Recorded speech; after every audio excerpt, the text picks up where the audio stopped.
STY bukan digantikan dengan Kluivert, tapi STY digantikan dengan 3 pelatih yang jadi satu.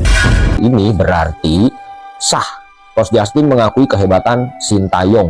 Karena apa? Karena kalau Sintayong hanya digantikan oleh satu pelatih aja, itu nggak sepadan. Makanya satu Sintayong harus dicarikan dengan 3 pelatih. Itu baru skillnya menutupi skill dari Sintayong. Sampai kemudian telah saya bersama Save Our Soccer adalah, ada apa ini kejadian ketika melawan Arab Saudi, ada kumpul-kumpul pemain yang kemudian tanpa pelatih. Ada pertemuan itu sebelum lawan Saudi itu, ya memang pelatih official juga tahu lah ada pertemuan itu. Tahu lah. Bukan karena kita pun tahu isi meetingnya seperti apa. Oh, tahu juga. Tahu dong. Sehingga waktu Arab Saudi pemain itu berkumpul, tidak boleh Sintayong ada di mereka. Menyusul dia mau bermain dengan gaya mereka. Dan kita menang 2-0. Sintayong itu kecenderungannya bermain negatif football karena dia cenderung hilang bola, turun di pertahanan sendiri, retreat, lalu counter attack cepat. Menurut mereka, Sintayong itu bermain terlalu pasif, yaitu cuma mengandalkan serangan balik. Logikanya, kalau itu pakai strategi pemain yang nggak setuju dengan strategi Sintayong, berarti pemain pakai full menyerang, yaitu total football. Logikanya adalah kemarin Indonesia mengepung Arab habis-habisan, tapi kenyataannya kan enggak. Kita juga mengandalkan serangan balik. Terus kita lihat 2 gol yang dihasilkan oleh Marcelino itu dua-duanya dari serangan balik, dari sayap kiri sekali, dari sayap kanan sekali. Nah, tadi kan mereka bilang Sintayong itu mainnya pasif, cuma mengandalkan serangan balik. Nah, itu terbukti. Serangan balik Sintayong menghasilkan 2 gol. Jadi sudah jelas ya, argumen ini patah.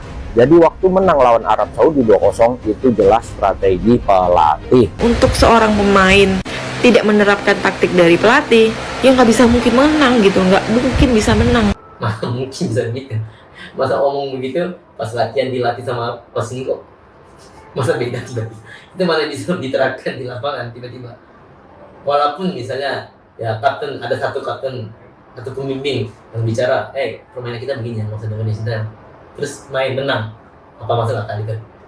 Apakah cuma bisa main dengan gaya seperti itu? Retreat, defend gitu loh. Compact defend, 5 di bawah, 2 gelandang bertahan. Kan itu yang mau coba mungkin didiskusikan. Apakah kita bisa dominate Australia nanti di kandang lawan?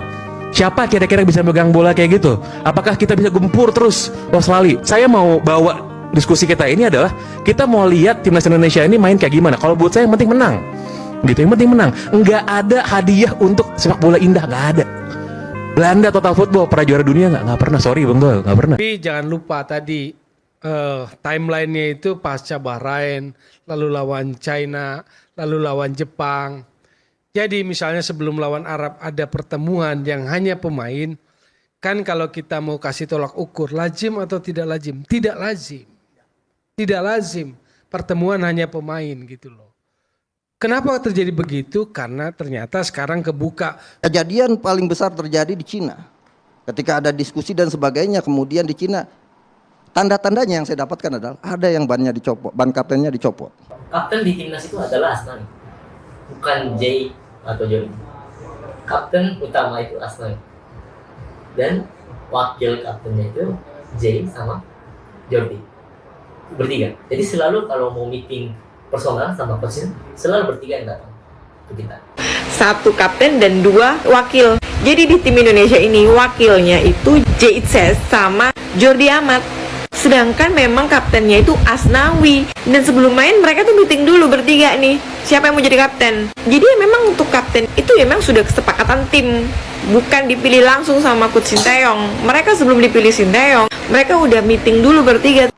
Ya, ada 2 pemain yang kemudian di bangku cadangkan. Kemudian ada pemain lagi yang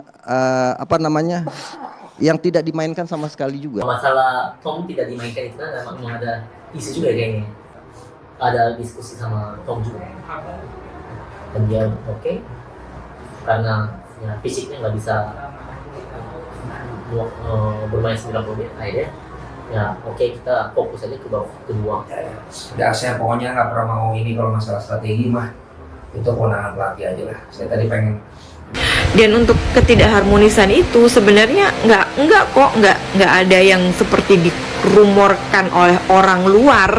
Karena yang ngerti kondisi ruang ganti ya saya, teman-teman gitu kan, pemain, staf pelatih gitu kan.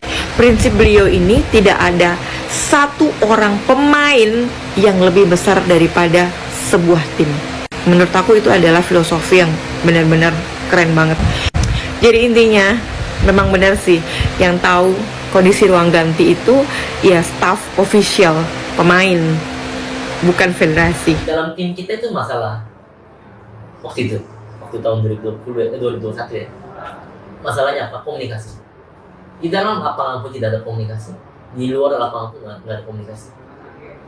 Soalnya pasti selalu mempermasalahkan sepak bola Indonesia dari pembinaan usia dini itu nggak ada komunikasi. Maksudnya di antar pemain. Antar pemain. Ya contoh kayak balik badan, karena dia nggak bisa lihat kan. Dia sibuk kontrol bola, yang harusnya lihat situasi, kontrol bola, balik badan. Tapi kadang nggak bisa lihat balik badan, kan bisa kasih tahu dari teman. Tapi itu aja nggak dilakukan. Padahal ini membantu. Tapi pemain-pemain muda Indonesia nggak tahu, sama aja senior juga nggak ada komunikasi. Pertama itu masalah. Di luar lapangan pun tidak ada komunikasi, cuma pas makan doang. Pas makan pun udah turun, makan, naik, selesai.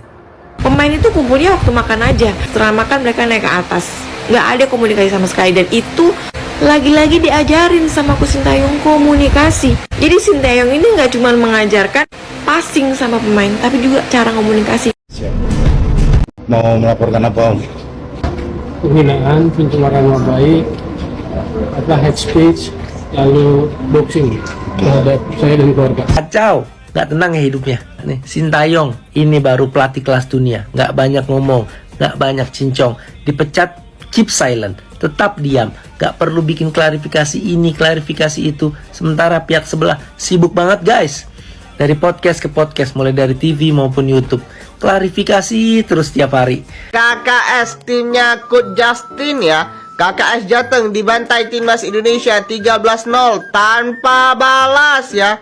Padahal prinsip dari Coach Justin, lu kebobolan, lu cetak gol, lu menang. Tapi kali ini lu kebobolan 13 gol, lu nggak bisa cetak gol, maka lu dibantai ya.